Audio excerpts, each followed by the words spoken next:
Good afternoon and welcome back to another ironic introduction to another video. Today I'm doing a fight-by-fight breakdown of Path 2 for Abyss of Legends. Just like Path 1's video, I will have a link to the Reddit where I got this map with the node information, etc. in the description, and a link to the map itself. There will also be a link to the spreadsheet where I have all of my notes, which is essentially what I'm reading off to you for this video. If you prefer to read the nodes or the champions, etc., and that information for yourself instead. Just like the last video, I will not be doing a breakdown of the collector fight, so if you're here for that, I advise you maybe check out other creators' guides on that. There are plenty out there. I never properly learned how to fight him, so if you're worried about the collector, just know that you can just rough unit your way through. It's totally possible. That said, let's dive right in. So first up on Path 2, we have this Darkhawk going down the middle. The node mechanic is that the defender has a permanent armor up. If it's removed, it returns on a 15-second cooldown after an armor break expires off of him, or whenever the armor break expires off of him. While the defender has an armor up, they gain a charge when struck. At 10 charges, they steal the attacker's power. Tech champions are immune to ability accuracy reduction and nullify while they have an armor up. Common attackers for this Darkhawk are Aegon, Torch, Void, and Magneto. Do I recommend you boosting? No. Maybe heal boosting if you want to help mitigate the chip damage from blocked hits, but you really don't need a boost for this fight no matter who you're using. Masteries, if you're relying on heal reversal, I really recommend you take Despair. But first, playstyle notes. Aegon. Now, depending on how comfortable you are with the Luke Cage fight, which is the second fight immediately after this one, ramping Aegon here could save you some revives. Mind the charges and try to bait SP1 so as to prevent Darkhawk from going into stealth mode. This will also kind of help you mitigate the amount of block damage you're taking. Don't knock him down, and you don't need to worry about auto block. Also, don't knock him down, then bait an SP2, he's going to regenerate, and that's going to suck. Also, don't knock him down while he is in stealth mode, because then he's going to regenerate, and that's going to suck. So with Aegon, you pretty much just only bait SP1s. Make sure you mind the amount of power on Darkhawk so you don't push him to an SP2 on accident. Remember that he steals your power every 10 hits, and you're probably going to die to chip damage. That's just Aegon, but you'll get a solid amount of combo from him. And honestly, even if you don't want to use Aegon for this whole fight, it's really worthwhile just using him once for the first life while he's super healthy before you move on to Luke Cage to bank yourself like 135 combo or so. I did that for all three of my paths. Next up is if you want to use Torch. If you're using Torch, heal reversal is king. Push Darkhawk to an SP2, bait the SP2, and then knock him down. Just mind the charges so you don't push him to an L3 on accident. Void. Heal reversal is king. Push Darkhawk to an SP2, bait the SP2, then knock him down. Same mechanic. Just mind that the charges don't push him to an L3 on accident. Also, Petrifies and Fear of the Void can cause Darkhawk to reverse power gain when he steals your power. So be mindful when you're pushing him to an L2 that you try and use your L1 to minimize the amount of power reversal you're inflicting on Darkhawk. Magneto. L2 to place an armor break. Now you don't have to worry about his power steal. And then parry heavy charge to gain prowess and refresh the armor break. Push Darkhawk to a little past a bar of power, launch an L3, then bait an L2, and then heavy punish. This will trigger the heal, and massive amounts of armor breaks, plus the minus 100% regeneration from Magneto, will give you massive heal reversal. Alternatively, you could push Darkhawk to an SP2 first, launch an L3 immediately after baiting an SP2 for really good heal reversal. This will work as well. Next fight is Luke Cage. Every 20 seconds, Luke Cage gains an unstoppable and unblockable buff, each lasting until he is successfully intercepted. Common attackers here are Aegon, Stealth Suit, She-Hulk, kind of, other slow champions as well, Ghost, and technically anyone. Skill can get you through this fight, technically. Yes, I recommend you boost for this fight. It is a major drag, and there is no specific mastery that you need for this. All champions, when you're fighting against this Luke Cage is strangely passive at the worst times. If you're trying to rely on regular intercepts, wait for the enrage timer, when he has increased aggression for reliable intercepts. If you're fighting him when he's not enraged, he'll go passive at the worst time. He knows you're trying to intercept him, and it's absolutely miserable. So wait for that enrage timer for consistency. If you're using Aegon, the heavy charge unstoppable method does work as long as it's timed to hit during Luke Cage's dash attack. So make sure you get yourself some distance, spelling typo here. Make sure you get some distance before you trigger it. That way Luke Cage doesn't like light attack into you and then you don't get the intercept and you're going to have a bad time. Similar to Ghost's intercept versus a defender. It really only works when the defender dashes in. Slow debuff champions, you remove the slow, which does mean, or remove the unstoppable effect, which does mean that you can intercept more reliably and or not get punished for attempting standard intercepts, but do beware, Luke is still unblockable and his specials have crazy long reach. So that's something to really, really look out for. Next up is Dormammu. Dormammu, if the game will let me, the spreadsheet.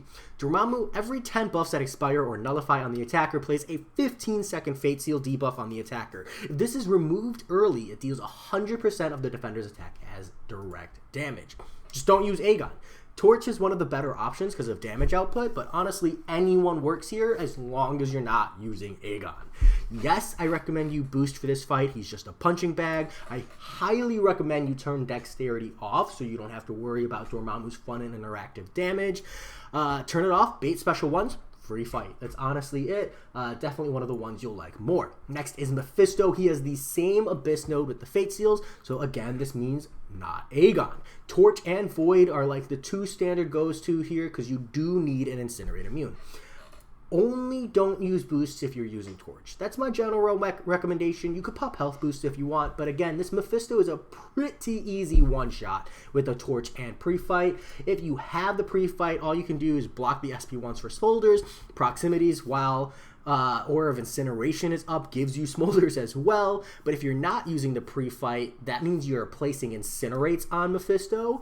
So you need to get to an L3 to actually have like a proper damage phase. So essentially you just parry L3 and then you can attack into Mephisto and get at least 1 to 3 Nova Flames off, back off, and then continue baiting specials because he's probably going to have a ton of power.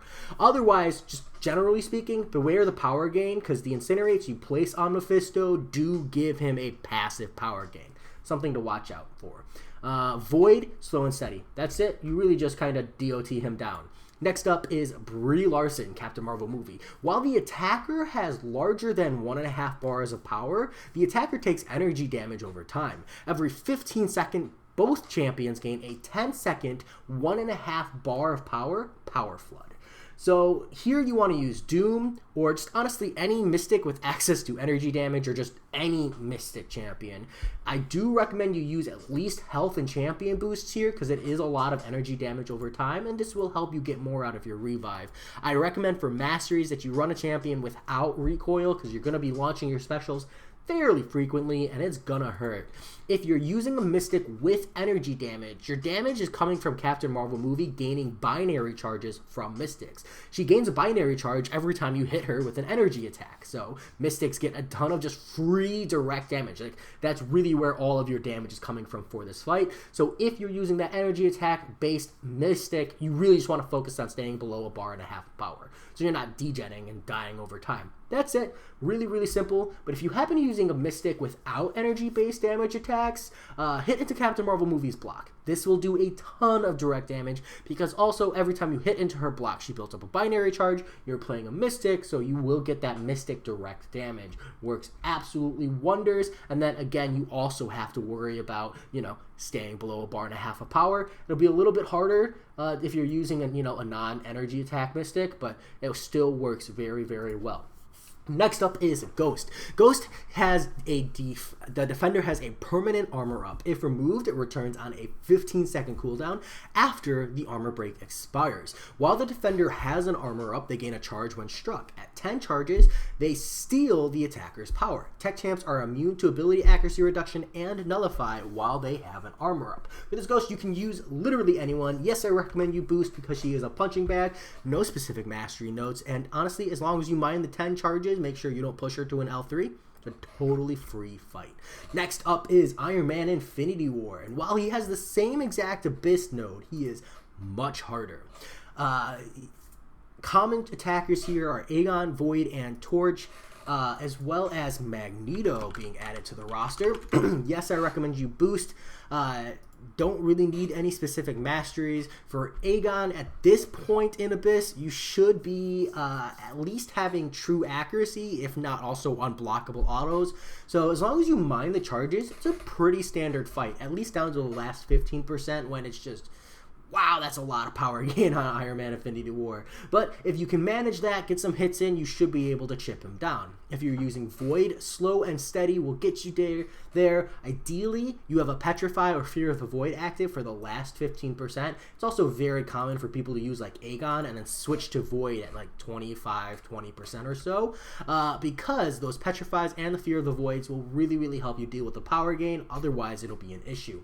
If you're using Torch and you're trying to get that sweet Iron Man Infinity War one-shot, I really recommend you use a pre-fight and health and champion boost at the minimum. You're going to want to parry the 2 shots from the L1 because these will help you build up smolders, but you're going to want to dex any L2s from Iron Man Infinity Wars because the chip damage from there is massive. Essentially, your goal is to have as many smolders as possible for the last 15% of Iron Man, so he goes down super fast with just a few Nova Flames. Also, keep in mind that throughout the entire fight, Torch can easily heavy corner Iron Man Infinity War if you want to really maintain low chip damage, especially once you've built up like 60 to 70 smolders. Heavy cornering Iron Man Infinity War is what makes the difference between getting the one shot and just barely missing it. For Joe Fix-It, every 10 seconds, Joe gains a buff or the attacker gains a debuff. Special 3s remove all of Joe's buff gained in this way, and heavy attacks purify all the debuffs on the attacker. Joe Fix-It is immune to Nullify / Fate Steal. You can use literally anyone. I recommend you buff up and boost up because he is a major punching bag. Limber is really going to help you, and maybe Willpower depending on who you're using. Essentially, the best tip I can have for Joe Fix-It is if he starts with the healing factor, you're going to want to quit out. But if you don't want to quit out, you want to try to get the most out of your life, tank a heavy attack. Just force block and let him heavy attack you. This will reset his buff, so you could potentially get something different, and then you can maybe get something out of that revive. Just keep in mind that like Abyss stun and just honestly Abyss damage, you might just die anyways, but at least you might be able to get something out of that life. And beyond that, try to bait special 2s to avoid some chip damage. It's not the worst, but the chip damage from Joe Fix's L1 definitely adds up. Next up is Mordo. Mordo, every 10 buffs that expire / are nullified on the attacker, plays a 15-second Fate Seal debuff on the attacker. If this is removed early, it deals 100% of the defender's attack as direct damage. This fight, again, don't use Aegon. Essentially, every time you have this Abyss node, don't use Aegon. Torch and Void are the most common here, but honestly, you could technically use anyone as long as it's not Aegon. Go ahead and buff up. He's mostly a punching bag, but he's a Mordo punching bag. So there is some really good potential for annoyance there. I personally recommend that you turn the Stupefy Mastery off. That way, if you parry on accident, the stun timer is reduced, and you could potentially really save yourself by opening up another window where, you wouldn't have been able to hit Mordo, and he's, maybe gaining power, and you could miss the L3 as a result. Otherwise, pretty much just a standard Mordo, which, don't let me fool you, it's still an annoying fight. Next up is Deadpool Red. Deadpool Red is immune to Petrify and Enervate debuffs. He has a minus 35% potency on Power Drain and Burn, and a 50% Power Lock duration reduction. Essentially, Torch, even 4-star Torch, or Call Obsidian, or honestly any attacker that can consistently place 7 debuffs. Because that's how much you need for Despair to be 105% regeneration reduction, I believe. Anyways, you need 7. It's pain. If you're using Torch, you don't need to boost. Honestly, you don't. Despair will get you there. Essentially, don't use your pre-fight. Apply as many regular Incinerates as possible, and just watch as Deadpool Red regens himself to death. If you're using Call Obsidian, Despair plus 7 armor breaks, which means no healing. So then you can just punch into Deadpool, and it's going to be a lot of heavy attacks, a lot of heavy attacks, but you can get some really good damage from Call Obsidian. There are videos out there, so shout out for those, if you don't believe me. Sorry. Making good progress. Next up is Korg. If you're wondering where we are on the map, we're over here in the middle at the first split point. Korg. The attacker has minus 100% offensive ability accuracy except during special attacks. Common attackers here are Doom, Magneto, Nick, and Aegon. Yes, I recommend you boost. It's a pain in the neck fight. Pacify can help a little bit with the stun shrug. If you're using Doom, the double Fury rotation is tricky, but the single Fury rotation works very well. Just time the L2 to when Korg does not have rock stacks, so he doesn't shrug the Incinerate. Magneto, energy attacks, so no thorns. Aegon, adjusted playstyle, shallow light attack intercepts, bait heavies, make sure your stun connects because he will shrug it and you'll get punched in the face. But you can use Aegon for this fight. You can honestly use anyone and light attacks for this fight. Just, make sure you're playing around Korg. Taskmaster. Taskmaster has 100% perfect block and basic attacks against him suffer minus 50% attack. During special attacks, attackers gain a prowess buff, increasing their special attack by 5% for each hit of their combo meter.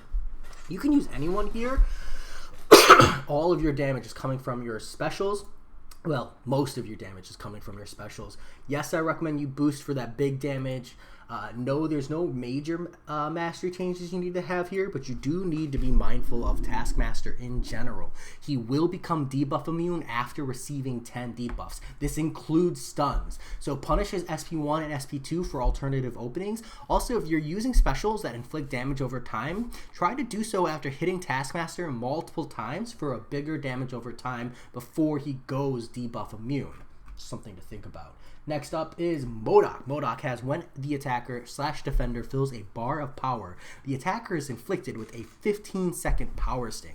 Power stings have plus 50% ability accuracy, and unless the defender is under the effects of a debuff when a power sting expires, the attacker receives a 5-second stun. Champions used here, common ones at least, are Nick Fury, Aegon, Magneto. Yes, I recommend you boost. The Resonate Mastery can really help you if you're not using Nick Fury or Magneto. If you're using Nick Fury, once you're in the real Nick phase, use 2 special ones to go unblockable, and then just honestly tank the power sting damage. Don't worry too much about the power stings. It's only about 3% of your health per power sting, and it's honestly worth taking the damage to secure an easier fight. After that, it's just a standard Nick fight. Not using Nick Fury, then you're going to want the Resonate Mastery. This will help you keep from being stunned due to power stings because of that, honestly, just weakness debuff you're placing. If you're using Aegon, you could potentially be at 999 here, so Aegon could potentially be easier for you. And honestly, even if you're not 999, you have anti-auto block with Aegon much sooner with the true accuracy, and that makes a big difference against this Modok as well. If you're not using the Resonate, make sure you time your parry, use specials and SP2 bleed to prevent the stun. If you're using Magneto, the SP2 places an armor break and you can charge your heavy to refresh it. Thus, you don't need to worry about the power sting stun. Up until the point when you use your special 2 though, you do need to time your parry to prevent the stun from happening due to the fact that the power sting has plus 50% ability accuracy. So even though you are reducing Modok's ability accuracy because he's metal with Magneto, you do still have to worry about the power stings.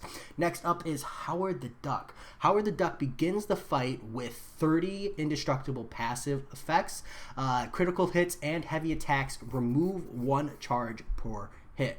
Aegon, better crit champions, high crit champions, or Void and a coin flip work really good here. I'll explain Void and a coin flip in a moment. Yes, I recommend you buff up. He's mostly a punching bag. Precision Mastery will help you a bit, but you probably already have it on.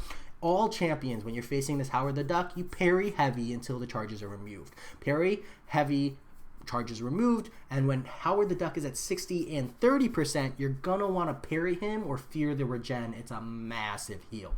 But if you have Void, don't parry Howard the Duck at 60 to 30%. Hope he triggers the regen and watch the heal reversal melt him. It's a really good option to cheese, but it is still a coin flip, so be mindful of that.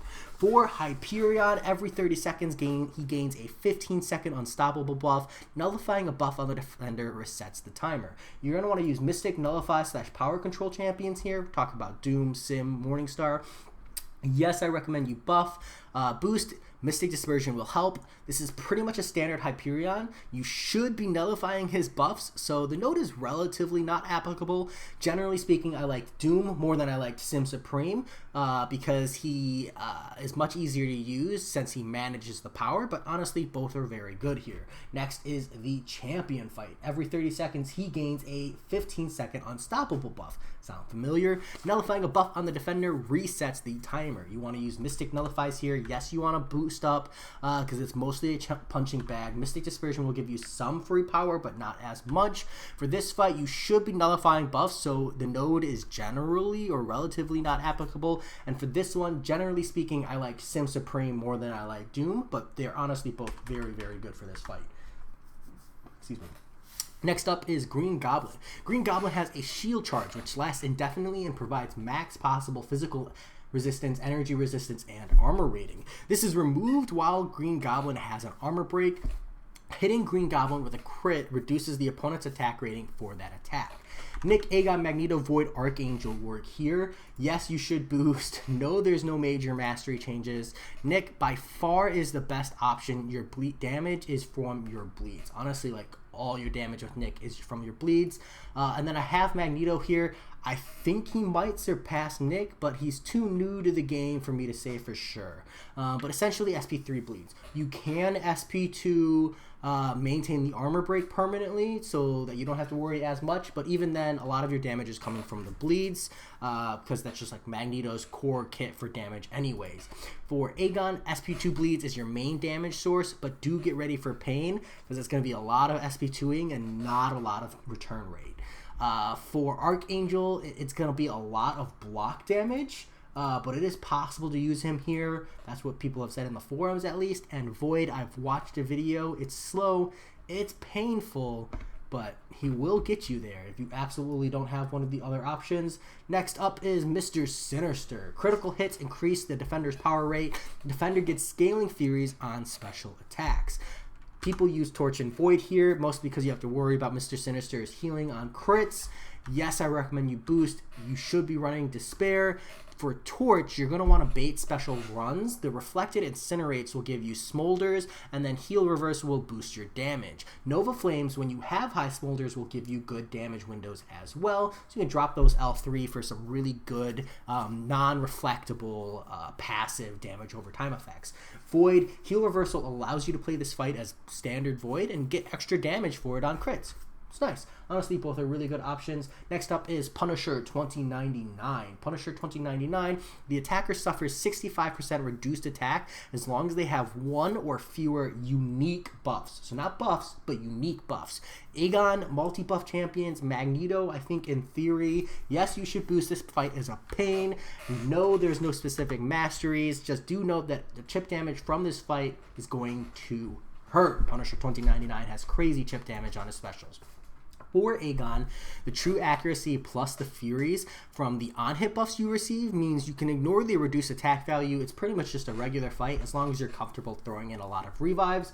For Magneto, you're going to want to build prowesses and then dex before launching an L3 for regular attack value SP3s. On paper, I think this works, but I don't have the video support and I didn't do it myself. So if I'm wrong, please correct me so that other people don't, take that as law. But even at me saying it, I'm just letting you know it comes with the disclaimer that I personally have not tested it.